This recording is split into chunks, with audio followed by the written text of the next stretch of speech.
오늘 말씀은 열왕기하 4장 수넴 여인과 관련된 본문 말씀으로 수넴 여인의 평안이라는 제목을 가지고 함께 말씀을 생각하고 은혜를 나누기를 원합니다. 엘리사 얘기거든요. 엘리사 이야기는 이제 열왕기하 2장부터 시작이 되는데 그의 첫 사역은 여리고의 그 물을, 생명력 없는 물을 치유하여 생명력 있게 했던 것으로 시작이 됩니다. 본래 여리고는 저주 가운데 있어서 뭘 심어도 잘 안 되고 그래서 위치상은 너무 좋은 곳인데 그렇게 번성하기가 어려운 그런 상황에 있었는데 바로 그 저주의 자리인 여리고를 회복시키시는 것으로, 회복하는 것으로 엘리사가 자기의 사역을 시작합니다. 여리고와 베델이 동시에 나오죠.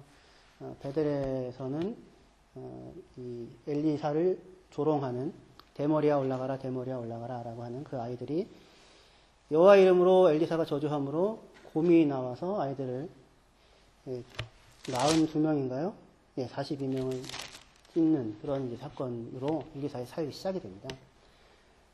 충격적인 얘기긴 하지만 엘리사의 사역으로 말미암아 축복과 저주라고 하는 것이 이렇게 갈라지는데 하나님 말 잘 들으면 축복받고 말 안 들으면 저주받는다라고 하는 그런 형태의 이야기가 아니라 지금 여리고도 저주 가운데 있는 곳이고 베델도 사람들은 거기가 하나님을 예배하는 성지라고 하여서 축복에 넘쳐나는 곳이라고 스스로는 알고 있는데 사실은 그 실상은 하나님의 선지자를 받아들이지 못하는 저주 가운데 놓여있는 모습인 거예요.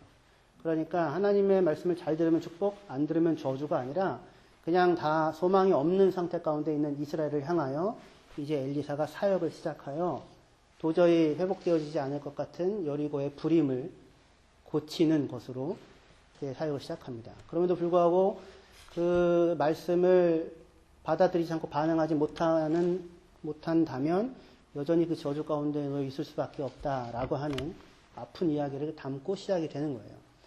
사실은 그 여리고의 그 불임과 열매 맺지 못함과 아이들이 죽는 베델에서의 그 사건은 레위기의 28장의 예언이었습니다.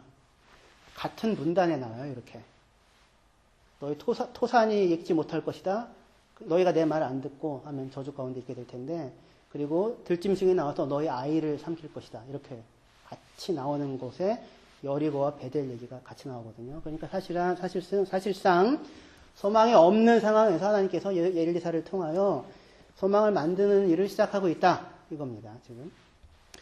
그리하여 지금 이제 4장에 와서 수넴 여인 이야기 다시 얘기해서 수넴 여인이 엘리사 하나님의 사람인 줄 알고 잘 섬기고 하거든요. 지나갈 때마다 오셔서 식사하고 가십시오. 이렇게 하다가 이제는 아예 옥상 위에 조그마한 그 방을 만들고 난간이 있는 방을 만들고 거기에 이제 살도록 모든 편의를 제공해 줍니다. 그런데 엘리사가 이제 감동이 돼서 뭘 해주기를 원하느냐, 뭐 딱히 필요한 게 없습니다. 그래도 이제 필요한 게 있을 것이다 알아봐서 아들이 없다는 것을 알고 아들을 주게 되고 그런데 그 아들이 죽고 그 죽은 아들을 다시 살리는 그 이야기가 이제 오늘 본문의 이야기입니다. 근데 그 이야기가 꽤 긴 그 분량으로 기록이 되어져 있어요. 우리가 읽을 때도 길지 않았습니까? 일부만 읽었음에도 불구하고. 그 앞뒤로 이 선지자 무리들에 대한 그들이 처한 어려움을 해결하는 엘리사의 모습을 보여줍니다. 그 사이에 지금 이 내용이 배치가 되어져 있는 거예요. 수넴 여인 이야기 바로 앞에 선지자 그 무리 가운데 한 사람이 아내와 아이들 둘을 남겨놓고 죽습니다. 그런데 그 집은 형편이 좋지 않아서 빚을 주고 빚을 지다가 결국에는 아들 둘이 종으로 팔려갈 그런 위기에 처해 있습니다. 그 이야기를 이제 여인이 엘리사에게 와서 호소하자 그 얘기를 듣고는 그 상황을 해결해주는 한 가정의 어려움의 이야기를 듣고 그것을 해결해주는 것으로 엘리사, 하나님의 사람 엘리사의 사역이 시작됩니다. 그리고 수넴 여인의 얘기가 나오고 그리고 나서 두 가지 기적의 이야기가 나오는데 기근이 들어서 먹을 게 별로 없어요. 그래가지고 엘리사가 국 끓여라 했더니 사람들이 가가지고 큰 솥에 물 잔뜩 집어넣고 그냥 채소들 그냥 다 쓸어 넣은 겁니다. 근데 어떤 사람이 밖에 나가가지고 들 호박 먹음직하다 생각해서 그것도 썰어가지고 넣었더니 거기에 사실 독이 있었던 거예요. 먹을 수 없는 상황인 거죠. 엘리사가 보고는 가루를 집어넣었더니 먹을만하게 되어서 먹었더라. 이게 하나고. 엄청난 사실은 기적인데 겨우 뭘 해준 거냐면 밥 한 끼를 해결해 준 겁니다. 그죠? 저라면 제가 이걸 알았다면 밀가루를 넣는 순간 잠깐 중지하시고 딴 가루를 넣으셔서 끓이면 금덩이가 나오게 해주십시오. 하거나 뭐 좀 이렇게 장기 대책을 마련해 줘야 되지 않겠어요? 큰 일인데 기적이지 않습니까? 그 다음에 나오는 이야기가 같은 자리입니다. 같은 자리. 여전히 먹을 게 별로 없는 상황인데 어디서 온 사람이 보리떡 20개, 그 다음에 채소 한 자루, 사실은 이제 햇곡식 한 자루를 갖고 와가지고는 주자 엘리사가 사람들에게 나누어줘서 먹게 하여라 라고 얘기합니다. 사환이 아니 우리가 100명이 넘는데 어떻게 이걸 먹입니까? 보리떡 20개랑 자루 하나 가지고 어떻게 먹입니까? 여호와의 말씀에 다 먹고 남는다고 하셨다. 예수님은 보리떡 5개로 5병이요 5,000명을 먹으셨는데 뭐 보리떡 20개로 100명 먹는 거야 껌이죠. 예수님 얘기입니다. 제 얘기 아니고 제가 껌이라는 얘기는 아닌데 근데 사실은 풍성하게 먹고 남아요. 그러니까 이것도 일종의 어떤 형태의 기적인 거죠. 하나님께서 선지자 무리들을 기적을 동원하여 한 끼를 해결해 주시고 기적을 동원하여 한 가정에 처한 어려움을 돌봐주십니다. 그렇게 해야 엘리사 사역이 이루어져요. 근데 이제 엘리사가 사역할 때 엘리사를 하나님의 사람이라고 항상 부릅니다. 엘리야가 스승이고요. 엘리사가 그 다음인데 사역에 좀 차이가 있는데요. 뭐냐면 엘리야는 하나님의 말씀에 따라서 움직입니다. 주로 하나님이 기근이 있으니까 저쪽 시냇가에 가서 숨어라 그러면 숨고 뭐 사르밧으로 가라 누가 너를 먹일 것이다 그럼 또 가고 다 하나님 말씀으로 움직이거든요. 근데 엘리사는 그게 아니라 하나님의 사람으로 불려지면서 그 하나님의 사람이 누군가 한 가정의 어려움을 돌보고 그 하나님의 사람이 한 끼가 어려운 사람들의 문제를 해결하는 형태로 그 등장을 하게 됩니다. 물론 엘리사에게도 하나님의 말씀이 주어져요, 당연히. 예를 들면 아까 얘기한 것처럼 100명이 먹고도 남는다고 여호와께서 말씀하셨다라거나 여리고에도 앞으로 다시는 이 불임이나 죽음이 이 성에 있지 않을 것이다라고 하나님이 말씀하시긴 해요. 그러니까 엘리사는 하나님의 말씀에 품겨진 조금 진보한 사람입니다. 그러니까 한 차원 나아가서 하나님의 사람으로서 하나님의 손길이 되어 누군가 한 가정의 어려움을 돌보고 있고 누군가 한 사람의 한 끼를 해결하느라 힘쓰고 있는 그런 모습으로 이렇게 있는 거예요. 엘리사가. 그런데 그렇게 선지자 무리들 훌륭하신 분들이잖아요. 이런 사람들을 엘리사가 돌보고 있는 그 문맥들 와중 한 가운데 이 슈넴 여인의 이야기가 들어있는데 여기에서는 거꾸로 하나님의 사람 엘리사가 슈넴 여인을 돌보는 게 아니라 슈넴 여인이 엘리사를 돌보아주고 있습니다. 지나가는 엘리사 붙잡고 와가지고 먹여주고 잠자리를 제공해주고 모든 편의를 제공해주고 이런 모습으로 여인이 등장을 합니다. 그리고 이 여인은 성경에서 참 특이하게 보기 드물게 아주 훌륭한 여인입니다. 성경에서 대부분 이렇게 훌륭하게 나왔다가 끝이 안 좋은 경우들이 많잖아요. 왕들 11개 계속 하는데 선지자가 살아있는 동안에는 하나님을 따랐지만 말년은 그렇지 않았더라. 또 뭐 교만하여서 하나님께 잘못했더라. 히스기야도 마찬가지고요. 근데 이 여인은 참 오히려 이 여인이 엘리사를 통하여 하나님을 배우는 게 아니라 거꾸로 엘리사가 이 여인을 통하여 하나님을 배우는 그런 모습으로 지금 이 이야기가 진행이 되고 있습니다. 이 여인을 특이한 모델인데 좀 살펴보려고 합니다. 이 여인은 말보다 행동이 빠른 여인이었습니다. 그 특징이 그래요. 말보다 행동이 많습니다.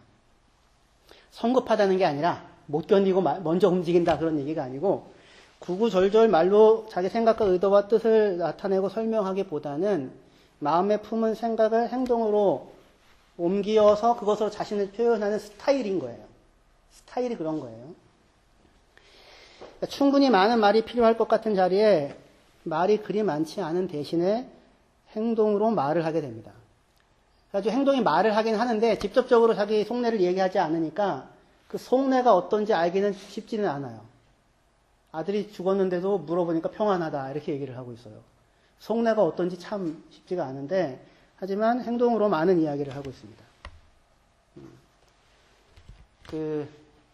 말 많이 하고 행동 안 하는 건 소용없다 그런 형태의 얘기가 아니고요. 딱 치고 행동해라 그 얘기도 아니고 이 여인의 캐릭터가 그런 거예요. 한국 사람들에게는 잘 맞죠. 이게 항상 배워온 것 아닙니까? 말로 떠들지 말고 먼저 행동해라. 알기는 알지만 행동하지 않는다 그런 거죠. 근데 독일 사회는 약간 좀 반대라기보다는 말을 많이 해야 되잖아요. 네 생각이 무엇인지 얘기를 하라. 어쨌든 이 여인은 그 캐릭터 성격 자체가 모델이라기보다는 그런 성격을 가지고 있는 사람으로 지금 등장을 합니다. 말을 많이 하지는 않지만 그렇다고 생각이 없는 게 아니라 세심하게 누군가의 필요를 보고는 그것을 채우기 위해서 일을 해요. 그리고 그 여인의 그 수고를 상대방이 그 세심한 마음씀을 알아주고 상대방 입에서 먼저 그 여인에 대하여 그 여인의 수고를 이야기하는 그런 이제 스타일의 사람이었습니다. 열왕기하 4장 13절에 보시면 엘리사가 자기 사원에게 이르되 너는 그에게 이르라 내가 이같이 우리를 위하여 세심한 배려를 하는도다 이렇게 얘기를 해요. 엘리사가 딱 봐도 그냥 잘 대접하는 정도가 아니라 세심한 배려를 하고 있다고 생각합니다. 뭘 했길래 세심한 배려를 했다고 생각하는가?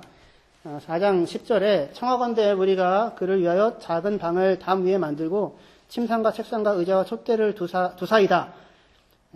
그가 우리에게 이르면 거기에 머물리이다. 이렇게 해가지고 이걸 만듭니다. 이 수넴 여인이 있는 공간이 어디냐면 수넴이에요. 수넴. 지명입니다. 지명. 수넴이라는 곳에 킬에 있으면 킬 여인. 수넴에 있으니까 수넴 여인인데 수넴이랑 지금 엘리사가 사는 그 갈멜까지는 한 25km 정도 돼요. 그러니까 밥 먹고 한 4시, 4, 46, 4, 5, 20. 한 5시간 정도 다닐 수 있는 거리니까 그 식사 대접하고 쉬고 가기에 아주 좋은 곳입니다. 근데 거기에다가 이 여인이 이 사람 정말 하나님의 사람이구나 생각해서 침상도 만들어 놓고 의자도 아주 고급 좋은 의자입니다. 그 단어가 그래요. 그런 훌륭한 의자도 갖다 놓고 편안한 의자도 갖다 놓고 책상도 갖다 놓고 등도 세워서 기도도 하고 연구도 하고 쉬기도 하고 밥도 먹고 이렇게 할 수 있을 만큼의 세세한 배려들을 합니다. 이렇게 행동으로 옮겨요. 구구절절히 다 얘기하는 것이 아니라. 근데 이 여인이 이렇게 세심하게 배려를 한다라고 이제 이 엘리사가 느끼는데 이 세심한 배려라는 그 말은 본래는 그 단어 자체가 배려한다라기보다 두려워한다, 떤다라는 말이에요. 두려워한다, 떤다, 염려한다. 그러니까 세심하게 배려하는 사람이 두려움과 떨림을 가지고 누구를 배려해요. 훌륭하다는 이건 얘기입니다. 제가 지금 계속하는 얘기가 여인이 참 훌륭하다 이 얘기예요. 말만 하는 게 아니라 행동도 할 뿐만 아니라 물론 그 캐릭터가 그렇기도 했지만 배려를 하는데 세심하게 배려를 하는데 그 세심한 배려라고 하는 게 두려워한다, 떨린다, 염려한다라는 말이에요. 베푸는 자 쪽에서 그를 경외하고 베푸는 자 쪽에서 그를 높이고 베푸는 자 쪽에서 혹시라도 그에게 어려움이 없을까 생각하여 염려하여 돌보는 일을 해요. 윗자리에서 베풀지 않아요. 밑자리에서 베풀어요. 그 베푸는 자의 정석입니다. 하나님이 우리에게 은혜를 베푸시죠. 어디서 베푸십니까? 윗자리에서 했다 이거 받아 먹어라 하지 아니하시고 밑에서부터 비시면서 베푸신다고요. 부모가 자녀들에게 좋은 걸 주실 때 빌면서 좋은 걸 주잖아요. 아닙니까? 물론 이제 승질도 내고 뭐 몽둥이도 들고 뭐 위협도 하고 뭔가 걸 다 동원하지만 두렵고 떨리는 마음으로 두렵고 떨리는 마음으로 살고 있습니다. 두렵고 떨리는 마음으로 밑자리에서 누군가의 삶의 어려움들을 돌봐주고 있어요. 엘리사가 그렇게 하고 있고 하나님도 그렇게 하고 있습니다. 우리는 베푸는 자리에 있으면 윗자리에 서게 되는데 베품이 아니죠. 훌륭한 여인입니다. 그런 여인이에요. 그런 여인에 대해서 이제 엘리사가 감동이 돼가지고 받고만 있을 수 없으니까 나도 뭔가를 해주고 싶은 마음이 들지 않겠습니까? 그래가지고 당신에게 무엇을 해주기를 원합니까? 이렇게 묻습니다. 왕이나 장관한테 혹시 부탁할 일이 있으면 내게 얘기해 하십시오. 기회는 이때다. 그렇지 않아도 번번이 우리 남편이 승진해서 탈락했는데, 여인은 부유한 여인입니다. 부유한 여인이고 고귀한 여인이에요. 지위가 좀 있는 여인입니다. 그렇게 그런 청탁을 할 수 있을 것도 같은데, 여인의 대답은 나는 내 백성 중에 거주합니다. 이렇게 대답을 합니다. 4장 13절에 그렇게 얘기를 하죠. 하반절에 여인이 이르되 나는 내 백성 중에 거주하나이다. 나는 족합니다. 이겁니다. 딱히 구할 게 없습니다. 충분합니다. 그리고 나는 내 백성 가운데 거하고 있습니다. 높은 지위도 필요 없습니다. 내 백성들이 누리는 삶에 비하면 나는 너무 충분하고 넉넉한 가운데 있습니다. 그 여인의 마음이 하나님의 사람 엘리야에게만 풍성한 게 아니라 누구에게도 마음이 쓰여 있냐면 하나님의 사람들, 하나님의 백성들에게도 마음이 쓰여 있고 마음이 가고 있고 그 여인 스스로가 자기를 하나님의 백성들 속에 그 사이에 거하고 있는 사람으로 알고 있어요. 그 백성들보다 더 밑에 자리에서 말하자면 하나님의 사람이 엘리사만 돌보는 게 아니라 백성들도 그 마음을 품고 돌보는 사람이었을 것으로 보여집니다. 이 여인의 대답에서 이 여인은 무슨 대가도 바라지 않고 지금 섬기는 일을 하고 있었던 겁니다. 그죠? 선지자가 이렇게 먼저 얘기하기가 쉽지 않지 않겠습니까? 감동이 돼가지고 뭐라든지 구해라. 왕이든지 장관이든지 간에 원하는 게 무엇이냐. 사실은 이 여인은 구할 게 없지 않았습니다. 있었습니다. 무엇이었냐면 이 여인에게는 아들이 없었습니다. 남편은 늙었고. 이스라엘 사람들에게 아들이 없다는 것은 대가 이어지지 않는다는 것이고 우리도 마찬가지잖아요. 대가 이어지지 않는다는. 그러면 기업 물을 자가 없다는 형태가 되거든요. 굉장한 고통이고 수치이고 사람들한테 조롱받고 욕먹을 수 있는 그런 자리이기도 합니다. 겉으로 행동을 하는 건 그럴듯한데 하나님의 은혜를 못 받고 있다, 복을 못 받고 있다 이런 얘기를 들을 수도 있는 그런 상황이잖아요. 그럼 사실은 이때 내가 너를 위하여 무엇을 해주기를 원하느냐라고 하면 당장 무슨 말이 나와야 되겠습니까? 역시 그동안 내가 숨지기고 섬겼던 게 드디어 내가 그동안 그렇게 말하고 싶었는데 입에 못 꺼내고 있었는데 하나님 내 마음을 알아주시는군요. 기도의 응답이다. 이렇게 반응을 보일 수 있지 않아요. 근데 그렇지 않습니다. 여인이 그렇게 반응을 보이지 않습니다. 아이를 구하지 않습니다. 나는 족합니다. 나는 내 백성 가운데 거하고 있습니다. 정말로 아무것도 구하지 않고 하나님의 사람을 대접해 왔던 거예요. 영업하고 있지 않았어요. 손익관계로 사람을 만나지 않았습니다. 엘리사에게만 그런 게 아니라 아마 다른 사람들에 대해서도 그렇게 살았을 거예요. 사람 하나하나를 하나님의 사람으로 알고 섬기고 낮은 자리에서 윗자리에서 두려움을 가지고 대접을 하고 있습니다. 훌륭하다 이 얘기입니다. 훌륭하다. 여인이 이 훌륭한 대답에 대해서 나는 부족하지 않습니다. 나는 백성 가운데 거합니다. 그 얘기를 듣고는 엘리야가 감동을 받아서 야 참으로 훌륭한 여인이도다. 이스라엘에 이만한 믿음을 본 적이 없구나 라고 하고 얘기가 끝났다면 그냥 그 여인은 바라지 않고 섬긴 여인 뭐 이런 정도로 이야기가 끝냈을 거예요. 그죠? 그리고 그러면 이제 이야기가 복잡해지지 않고 저도 설교하기가 편합니다. 더 깊은 심오한 의미를 찾기 위해서 애쓰지 않아도 되니까. 근데 이야기를 복잡하게 만듭니다. 누가요? 엘리야가요. 엘리야가 이야기를 복잡하게 만듭니다. 엘리야가 꼭 뭔가를 주고 싶은 겁니다. 해가지고 게하시한테 좀 물어봅니다. 주고 싶은데 뭐가 필요하냐? 뭐라도 줘야 하지 않겠는가? 이렇게 얘기하는데 게하시가 아하! 그런 의성어예요. 아하! 이 여인에게 아들이 없습니다. 진작 생각해서 얘기하지. 이 여인에게 아들이 없습니다. 그리고 남편은 늙었습니다. 옳았구나! 바로 이거구나. 여인에게 아들을 주면 되겠구나. 그러니까 야 빨리 불러라. 자기가 굉장히 기쁜 거죠. 여인이 옵니다. 얘기하죠. 1년 뒤에 아들이 있을 거라고. 여인이 그 얘기를 듣고 전혀 생각지도 못한 아들에 대한 얘기예요. 자기가 구하지도 않고. 역시 왔어 드디어 왔어 이렇게 지금 생각을 하고 할렐루야 하나님 감사합니다 해야 할 것 같은데 여인의 반응이 그렇지가 않습니다. 여인의 반응이 아닙니다 내 주여 당신의 여정을 속이지 마십시오. 그리고 그렇게 얘기하고 자리를 떠납니다. 기뻐해야 될 것 같은데 아닙니다 하나님의 사람이요. 아닙니다 내 주여 당신의 여정을 속이지 마십시오. 도대체 무슨 마음일까요? 당신에게 내년 이맘때에 아들이 있을 것이다 라는 얘기를 들었을 때 여인은 어떤 생각이 들었을까요? 그 속내를 알 수가 없습니다. 정체로 말을 하시지 않습니다. 그래가지고 그 속내를 알 수가 없습니다. 하지만 그렇게까지 기뻐하는 그런 모습으로 당장 보이지는 않아요. 그래서 도대체 이 사람이, 이 여인이 무슨 마음인가 모르겠습니다. 성경도 딱히 말을 하지 않습니다. 몇 개월 뒤 임신을 하였고 아이를 낳게 됐습니다. 그리고 나서 성경의 이야기가 끝나면 어떻게 됐을까요? 아이를 낳았더라. 그리고 끝날 수도 있죠. 야, 역시 하나님의 사람을 잘 대접했더니 그 정말 어려운 상황에서 그 소원이, 그렇게 원했던 소원이 성취되었구나. 나도 하나님의 사람을 잘 섬기고 누군가를 잘 대접해야겠다. 이렇게 얘기가 끝나게 되지 않겠습니까? 결론이? 근데 그렇게 끝나지도 않습니다. 이야기가. 아이가 낳았고 기쁨이 됐겠죠. 당연히 큰 기쁨이 되었을 것입니다. 굳이 원하지 않는 것처럼 반응을 보였어도 사실 아이를 안고 보면 얼마나 기쁘겠습니까, 사실상. 근데 그 아이가 한 3살이나 4살쯤 됐을 때, 겨우 말할 수 있을 정도 됐을 때, 아우, 내 머리야, 아이, 내 머리야, 이 정도 말할 수 있을 정도 됐을 때, 갑자기 아프다고 하면서 쓰러집니다. 그리고는 그 아이가 엄마 품에 한 반나절 정도 안겨 있다가 죽습니다. 이야기가 갑자기 이상한 길로 가고 있습니다. 그 아이를 자기 품 안에 죽은 아이를 안고 여인은 무슨 생각을 했을까요? 무슨 감정이 들었을까요?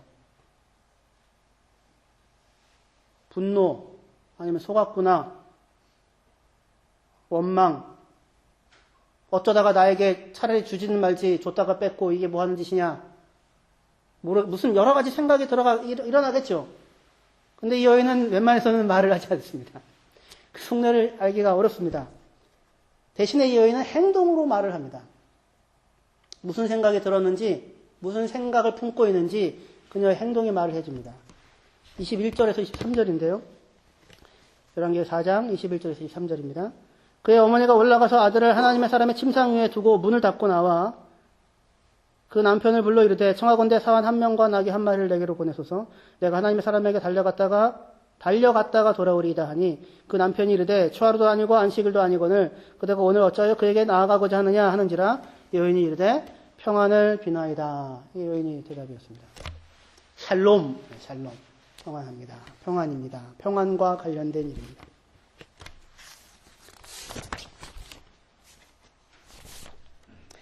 여인이 무슨 생각을 하였는지 알지 못하겠는데, 속내를 모르겠는데 그 여인의 행동이 무슨 말을 합니다. 그 여인이 한 행동은 이거였습니다. 아이가 죽자 그 죽은 아이를 안고서 올라갑니다. 하나님의 사람이 머무는 곳으로. 이 성경의 이 공간의 이동에 대한 표현은 어떤 상징적인 의미가 있습니다. 내려간다, 나아만 장군이 요단강으로 내려간다, 물속으로 들어간다라고 하면 겸손이라고 하는 그 상징이 담겨져 있는 것이고, 올라간다 그러면 하나님께 나아간다, 여기서는 그런 의미겠죠. 얼마든지 지금 그 자리는 수많은 말들과 생각 속에서 밑으로 내려갈 수 있는, 붙잡혀서 끌어당겨줄 수 있는 상황인데 여인이 보인 행동은 뭐냐면 올라가고 있습니다. 어디로 올라가냐면 하나님의 사람의 그 방으로 올라가서 침상 위에 아이를 놓아놓고는 문을 닫고 나옵니다. 아무 말을 하지 않습니다. 아이가 죽었다는 얘기도 남편에게 하지도 않습니다. 울지도 않습니다. 아이를 안고 올라가서 하나님의 사람의 침상에 올려놓고 문을 닫고 나옵니다. 이건 누구의 몫이다? 누구의 영역이다? 하나님의 영역이고 하나님의 사람의 몫이고 하나님의 사람의 영역이다라고 문을 닫고는 나옵니다. 그리고 남편에게 가서 종 하나랑 노새 하나 주십시오. 내가 하나님의 사람에게 달려가서 돌아오겠나이다 라고 얘기를 합니다. 돌아오겠나이다에는 무슨 생각이 담겨져 있는 거예요? 가가지고 엘리사 데리고 오겠다가 아니라 사실은 이 아이의 문제에 대한 해답을 가지고 돌아오겠다라는 말이 심겨져 있는 것입니다. 누구의 말과 비슷하냐면 아브라함이 이삭을 바치러 모리아산에 갈 때에 종들에게 이렇게 얘기하거든요. 너희는 여기 머물러라. 우리가 가서, 나와 이삭이 가서 예배하고 우리가 돌아올 것이다 라고 얘기해요. 그것과 비슷한 뉘앙스, 여인의 말 속에서. 남편이 무슨 일로 급히 갔다가 오려고 하느냐? 여인의 대답은 샬롬, 평안입니다 라고 대답합니다. 아이의 죽음에 대해서 자기 남편에게 한마디도 언급하지 않습니다. 말하지 않습니다. 그리고는 급히 행동합니다. 하나님께 맡겨놓고 어디를 지금 향해 나아가고 있습니다. 달려갑니다. 종에게 그렇게 얘기합니다. 쉬지 말고 가라. 나 생각해서 천천히 가려고 하지 말고 내가 말하지 않는 이상은 빨리 가라. 그 행동이 뭘 말해줘요? 그 여인의 마음의 상태를 말해주고 있습니다. 어떤 여인이 이렇게 급하게 달려오는 것을 갈멜산에서 엘리사가 봅니다. 그런 게하시를 보내어서 물으라고 합니다. 안부를 묻습니다. 열왕기하 4장 26절입니다. 거기 같이 읽을까요? 4장 26절. 예, 시작. 너는 달려가서 그를 맞아 이르기를 너는 평안하냐? 내 남편이 평안하냐? 아이가 평안하냐? 하라. 하였더니 여인이 대답하되 평안하다. 3번을 묻습니다. 너와 남편과 아이가 평안하냐가 아니라 네가 평안하냐? 남편이 평안하냐? 아이가 평안하냐? 샬롬 샬롬 샬롬. 네 아이가 평안하냐라는 이야기가 들려졌을 때 여인의 마음은 감당할 수 없는 사실은 마음의 상태였을 것인데 그 마음을 다 억누르고 평안합니다라고 대답을 합니다. 더 이상 말을 하지 않습니다. 그리고는 산에 올라서 하나님의 사람에게 나아가서 그의 발을 안습니다. 마음에 깊은 괴로움이 있고 스스로 해결할 수 없는 어려움이 있습니다. 그렇죠? 그녀의 행동이 그걸 말해줍니다. 무수한 생각과 말들이 그 마음을 지나가고 있습니다. 그녀의 속내를 헤아릴 수, 대강 어떨 것이다 추측은 할 수 있지만, 정말 정작 어떤 마음인지 알아내기가 어렵습니다. 그래서 엘리사도 그럽니다. 27절에, 왕하 4장 27절에, 사나이 이르러 하나님의 사람이 나아가서 그 발을 아는지라 게하시가 가까이 와서 그를 물리치고자 하매, 하나님의 사람이 이르되 가만두라. 그의 영혼이 괴로워하지만은 여호와께서 내게 숨기시고 이르지 아니하셨도다.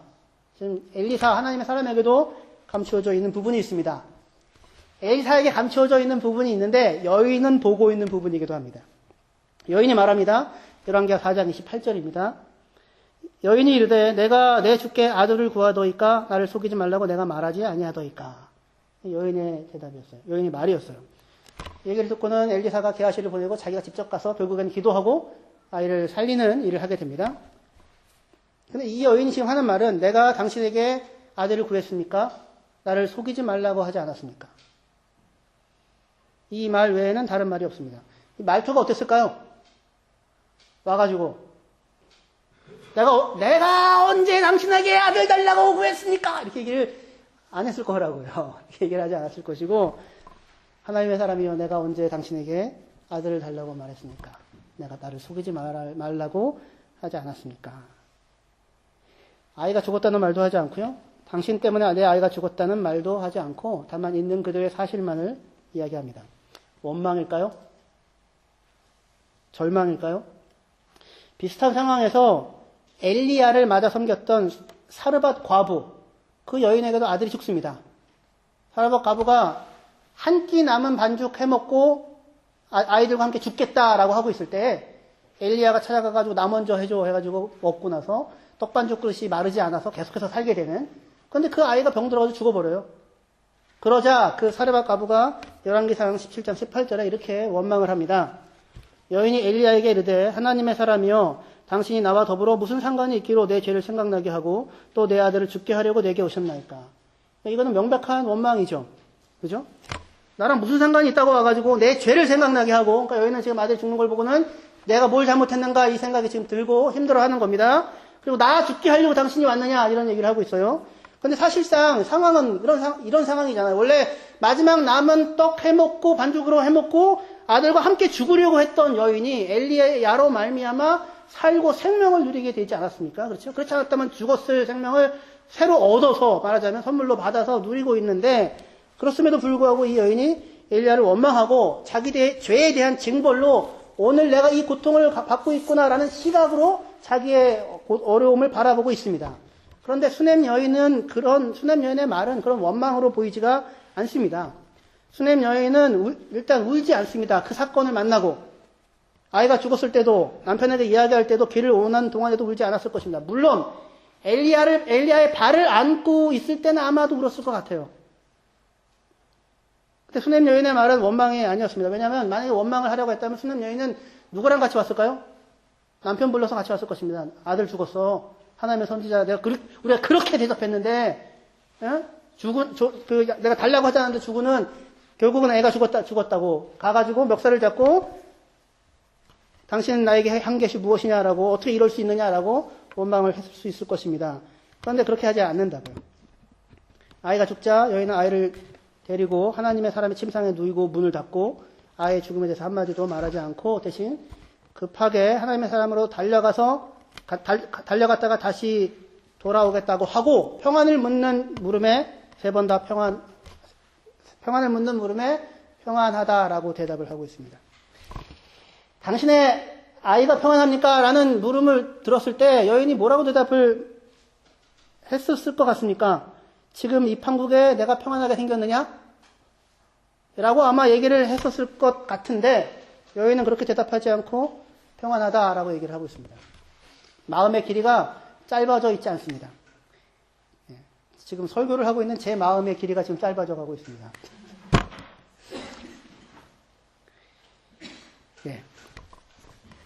히브리어에서는요, 마음이 넉넉하다 할 때 마음이 길어진다고 표현하고요, 마음이 급하다고 할 때 마음이 짧아진다고 표현하거든요. 모세가 마음이 짧아져서 분노했다 이렇게 얘기를 하거든요. 근데 지금 당신의 아들이 평안할 수가 없잖아요. 당신이 평안하냐? 당신의 남편이 평안하냐? 당신의 아들이 평안하냐? 너 같으면 평안하겠냐? 이 말이 당장 나서시면 나올 수 있을 것인데 여인의 지금 마음이 짧아져 있지 않고 길어져 있어요. 여전히 그 입에 한 번도 죽음에 대한 이야기가 나오지 않고 원망도 나오지 않고 평안하다, 내가 갔다가 돌아오겠다라고 이야기를 하고 있습니다. 평안을 말할 수 없을 이 시점에 그런데 여전히 여인은 평안을 말하고 있습니다. 뭡니까? 기대일까요? 소망일까요? 현실에 대한 외면일까요? 그게 아니고 믿음입니다. 믿음. 없는 것을 애초에 있지가 않았잖아요. 없는 것을 줄 수 있는 하나님의 사람이라면 잃어버린 것을 회복할 수도 있다는 믿음입니다. 저주받은 여리고를 회복시키는 엘리사의 사역이 가능하다면 이 여인의 아이도 돌려놓을 수 있을 것입니다.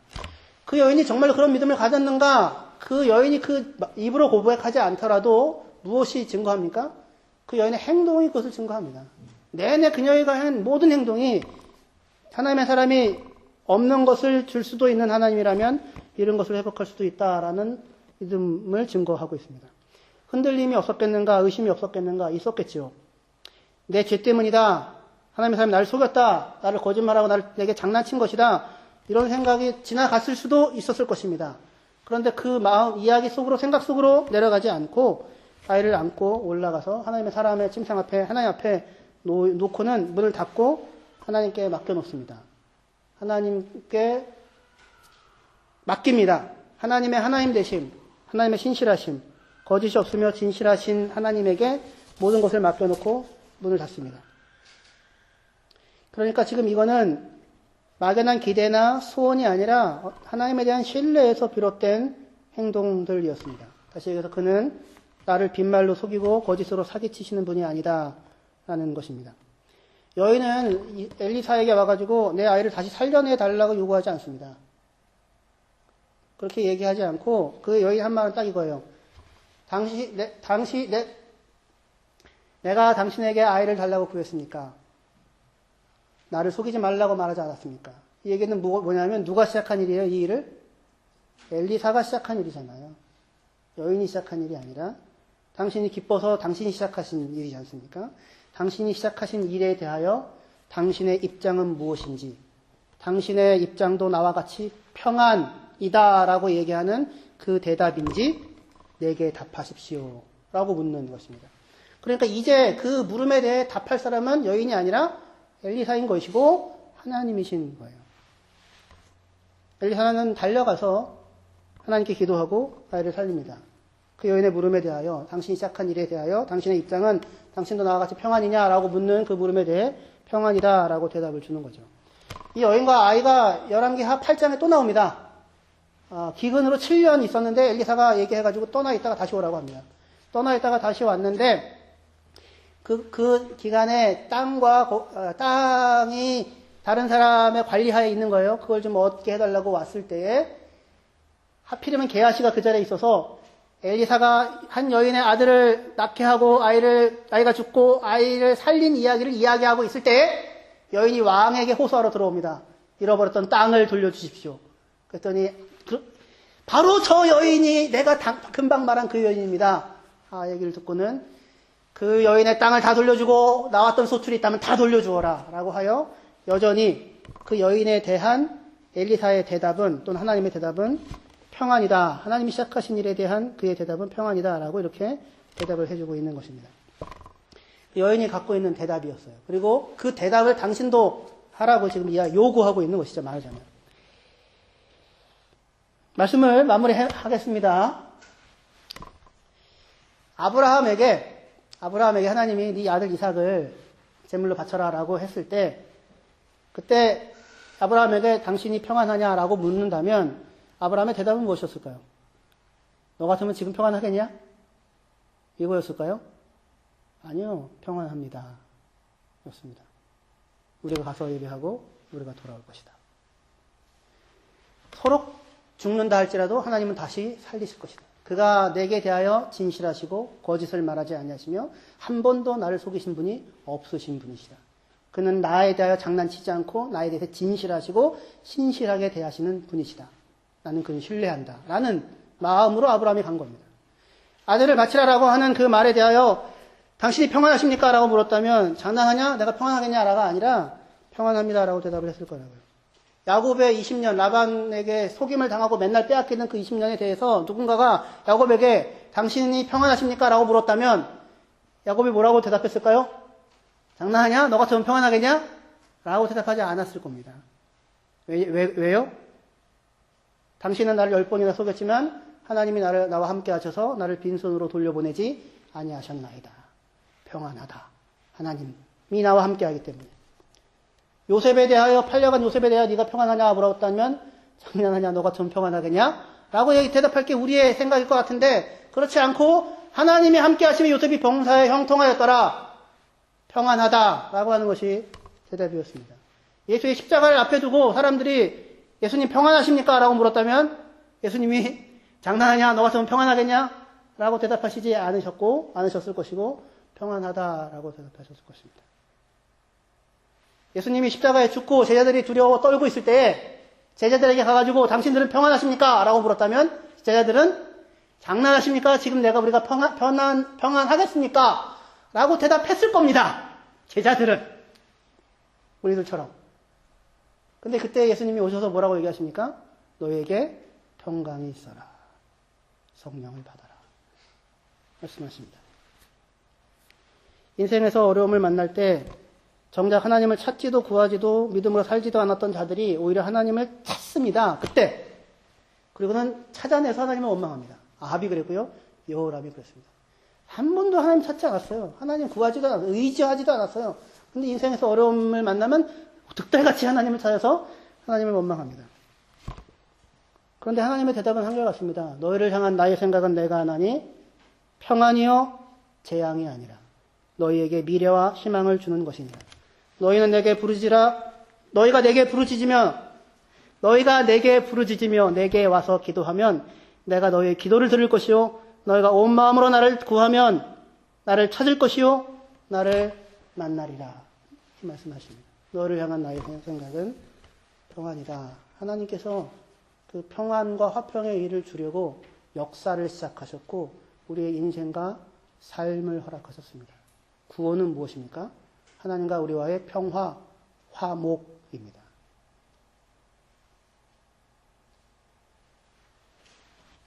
하나님의 백성들과 하나님의 사람들의 이 땅을 살아가는 자들의 고백입니다.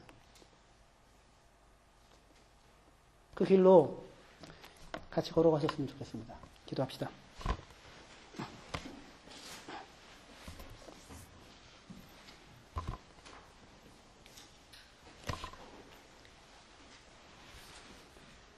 하나님 아버지 감사합니다. 우리가 어리석어서 가지고 있는 것으로 평안이 만들어진다고 생각하여 많이 가지려고 하는데 언제든지 사라져 버릴 것들이어서 결코 우리의 궁극적인 평안이 되어질 수 없는데 잃어버린 바 된 것도 다시 찾으시고 죽은 자리에서도 다시 살리시며 팔려간 자리에서도 회복시키시고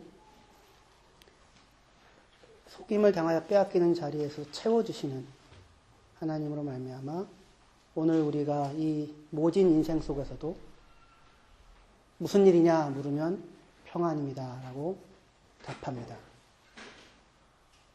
그리고 그 믿음의 고백을 담아 행동하고 움직입니다. 그럴 때에 우리를 만나 주신 하나님을 만나 누리게 하여 주시옵소서. 예수님의 이름으로 기도합니다.